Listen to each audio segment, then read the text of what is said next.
New at 11, pink slips have gone out in Ann Arbor in the school district. Dozens are being laid off to fill a $25 million budget deficit. CBS News Detroit's Terrell Bailey is on your block on State Street, where he spoke with one teacher who was let go.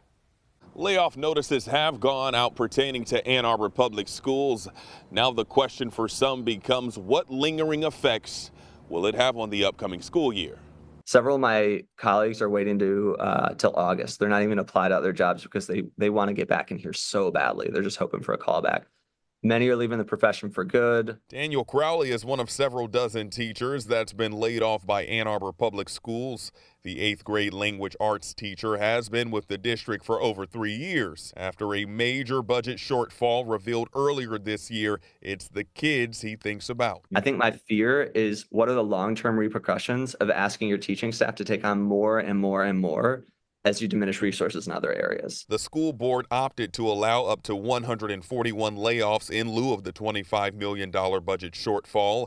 Board members tell me classrooms could potentially increase next school year by a handful. For most grades and most classes, it's around 28 to 30.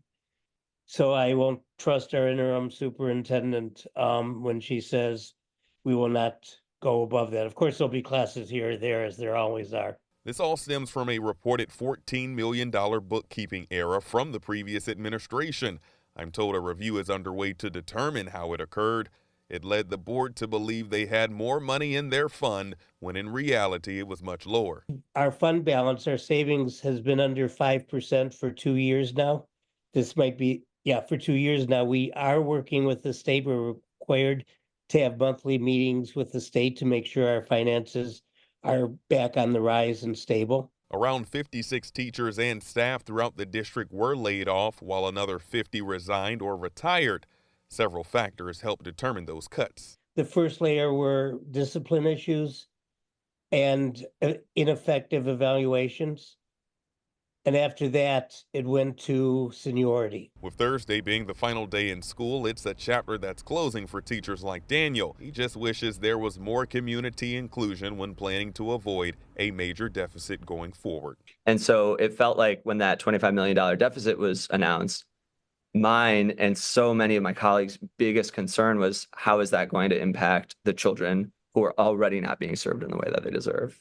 Now, talking with board member Gaynor, he says more than likely new checks and balances will be implemented to hopefully avoid a multi-million-dollar situation like the one they're currently in.